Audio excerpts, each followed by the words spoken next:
Hello everyone. Today, I'm very happy to have with us a student who's also a best-selling author on Amazon. Very happy to have him here. Today, we have Sreemay Rath with us. Let's listen to him. Over to you, Sreemay. Go ahead. My apologies, sir. You froze for a moment there due to a discrepancy in the network. Yeah. It's okay. We have these all the time. Go ahead. Good afternoon, sir. Thank you for having taken the time. My name is Sreemay Rath. I am a final year student in the Master of Arts program in Public Administration.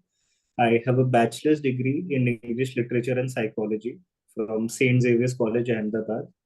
I also am an author. I've written 5 books till date, one of which happened to be an Amazon best-selling book. Apart from my pursuit of writing, I am also an avid enthusiast of public speaking. I have given a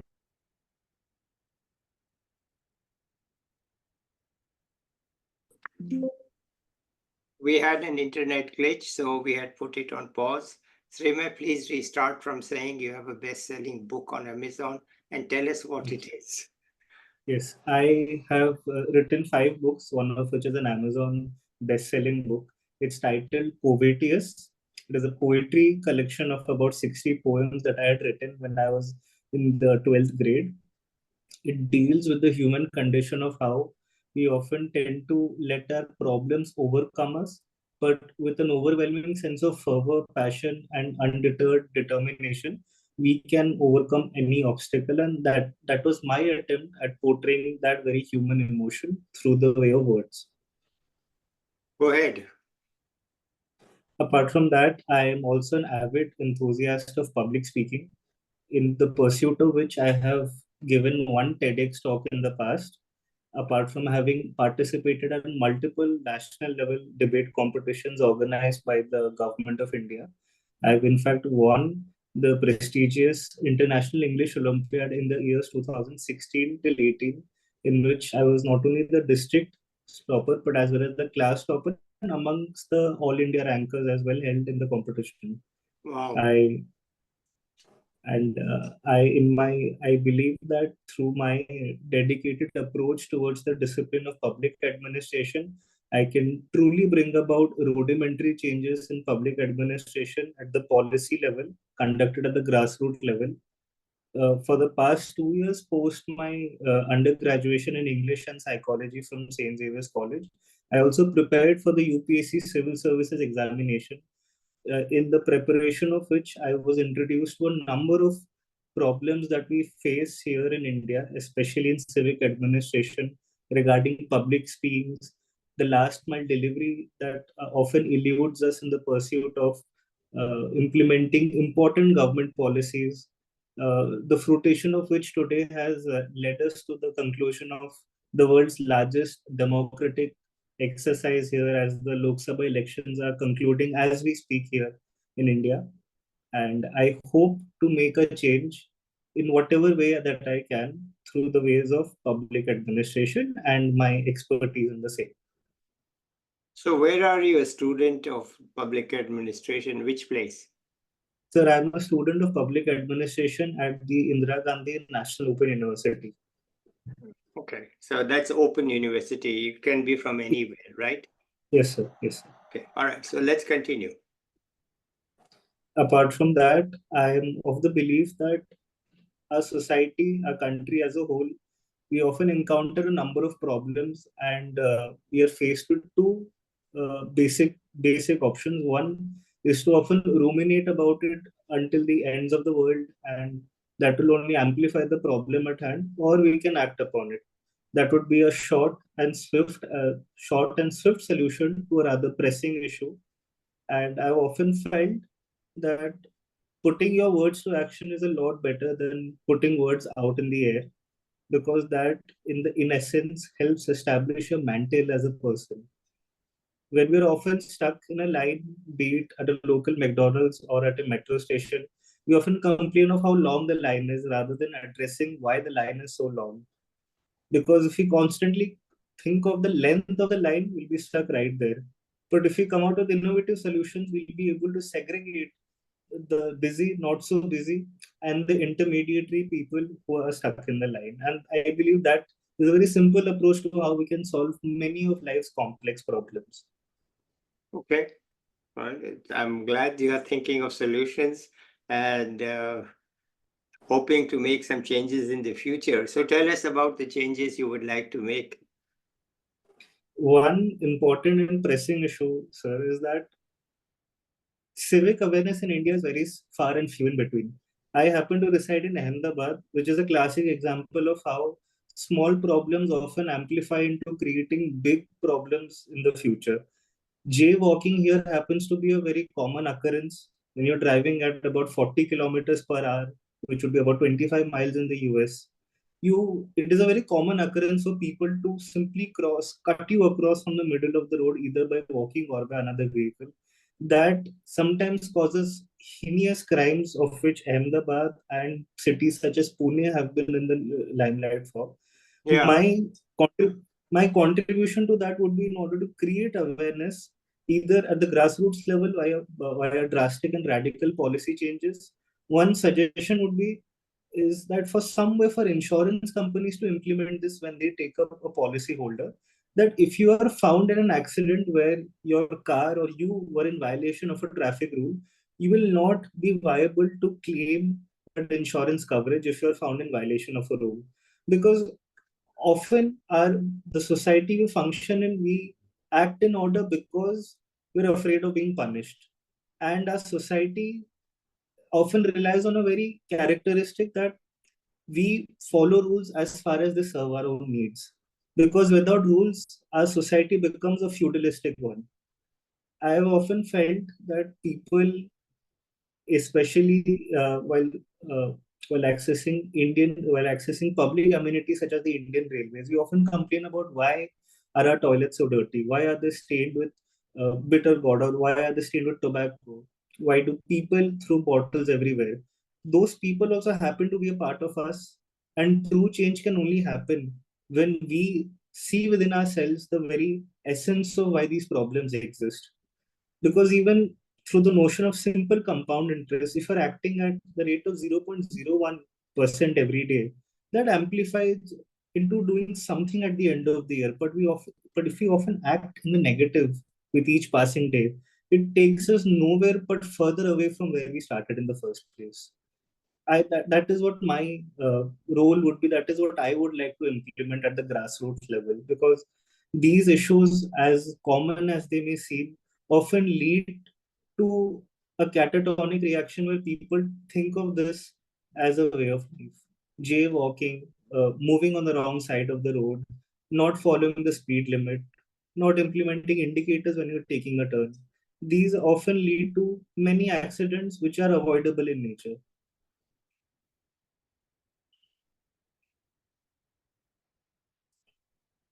My apologies, so you're not audible. Yeah, I was on mute. India's highways, the accident rate and the fatality rate is one of the highest in the world.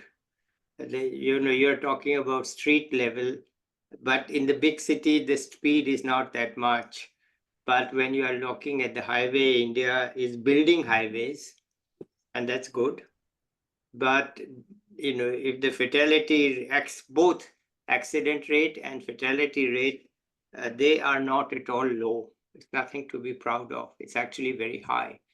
Now, with the divided highways, it may improve a bit, but still, what you are talking about is on a more destructive scale on the highway than in the city, because we are able to avoid hitting pedestrians in the city. Okay. But accidents on the highway, they can be quite dangerous and fatal. Anyway, let's continue. You must have some other thoughts. Apart from that, I feel that true tandem can be established when civic authorities and the public work together in order to arrive at viable solutions. In India, we often feel that cutting short corners is a lot better than going the long route, be it on the road or in life. People often fear approaching civic administration due to deep rooted corruption that invites us at every level. people here are often more afraid of the police constable that stands at the corner of a road. And we see people wearing a helmet not in order to save their own lives or their own heads, but in order to save a paltry sum of 200 rupees so that they don't have to pay a fine, or rather, God forbid, a bribe to the policeman. I feel that these incremental changes need to be not only strongly advocated, but also need to be inculcated within people. And the current generation as well as the next generation are instrumental in order to bring about these changes in society. And that is what I often try to implement. But how will you do it? I know it's a rough question to ask, but you must have some thoughts. It is certainly a far-fetching question. In my pursuit of preparing for government examinations, I believe that once I do become an officer, I will staunchly support and advocate policies that will help bring about these changes in society. So currently, I'm preparing for government banking examinations, which are basically scale 1 officer examinations for the nationalized banks in India, such as State Bank of India, Punjab National Bank. And banks often have a very silent but an important role to play in the implementation of these policies. For example, when a bank is about to approve a loan for an individual, they often check the CIBIL bureau score or the credibility score of an individual. But another important attribute that could be brought about is to check whether the person has sound motor vehicle skills before actually buying a motor vehicle, whether they have pending traffic violations at hand before they're applying in order to buy a vehicle. The bank ought to be able to straight away refuse a person who does not have sound motor vehicle skills and sound civic sense. That, I believe, is something that is missing in major bank policies, because in the pursuit of charging interest rates and in order to net profits, we often miss the most valuable aspect of banking, that is human capital. Without human capital, any form of capital ceases to exist and often becomes a mere principal value imposed on a piece of paper or on a digital computer. So once I do become an officer, sir, that is one of my pursuits that I would like to undertake, is to help bring about these important policy changes that not only helps us build human capital, but also helps us refine that very human capital. Okay, all right. What else do you want to tell us? I'm humbled in your presence, sir. I've often seen most of your videos here on your YouTube channel, and I'm in amaze of how people even younger than me come out with collaborative and innovative solutions to complex problems. I've seen a few of my batchmates, I believe. Yash Raslia also happened to be one of those. He happened to be my batchmate here at St. Xavier's College. Yeah. I would say my pursuit right now is very simple, sir. That is to once I conclude my Master of Arts in Public Administration, I would sincerely like to get into the field of political consultancy or public administration implementation, where we could assist government bodies and civic administration in bringing about fruitful and vital changes in the way they approach civic society. And how rules are implemented at every level of government. Because for a normal citizen like us, it is more or less a far-fetched dream in order to make our own ills or pathos heard to the government. But by establishing a robust but accessible machinery, it is important that a citizen can voice their opinions to the relevant authorities, so that we are not at the mercy of politicians who exploit our ignorance for the same. For example, in the United States, you are read your Miranda rights while you're being arrested, and you have every right to contest or rather plea when you're being submitted in court.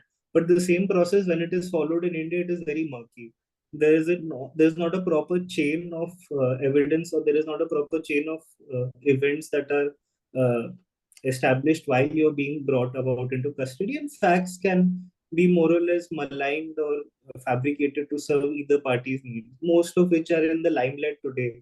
If you've read the news recently, sir, here in India, there was a horrific case in Pune where the son of a builder, and and how he has taken the administration and the faith of the people for a skin, where doctors have been convicted. The police commissioner himself, his own dedication towards his duty has been brought about into question. And such questions will once stop arising when people have faith in the system. And in order for that system to prevail, robust changes need to be brought about at the grassroots level. For example, having ensuring that every policeman has a live CCTV fed camera on their chest while at all times, be it while making an arrest or reporting an incident, so that there is no scope for second guessing what happened during an incident. There is no scope for interpretation. Yeah. Once the scope for interpretation is not there, then bringing a culprit or an accused to the bane of justice becomes a very steady but fast process. And that also enables our judiciary to work in a more efficient manner, because our judiciary is dealing with millions of pending cases as we sit today. Mm-hmm. So that would be my take on how public administration can be streamlined in a fruitful manner, so that it serves the basic values and the very people that it has been intended for, which is the public. Okay, you have talked quite a bit about professional things. Tell us something personal also. I would say personally, sir, growing up, I have had a very varied and quite a diverse upbringing. I was born in the eastern state of Odisha here in Bhubaneswar. At the age of 5, I transferred to the city of Chittagong, which is the financial capital of Bangladesh. My father was posted there when he was on deputation from the government of India.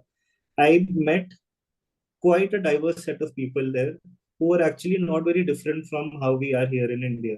The only problem being that we are divided by boundaries, and that led me to the consensus that as humans, we may be divided by boundaries, but our aspirations are more or less the same. After Bangladesh, I traveled across a number of countries again due to the nature of my father's job. Cities such as Patna, Lucknow, Bangalore, Ahmedabad, and Mumbai.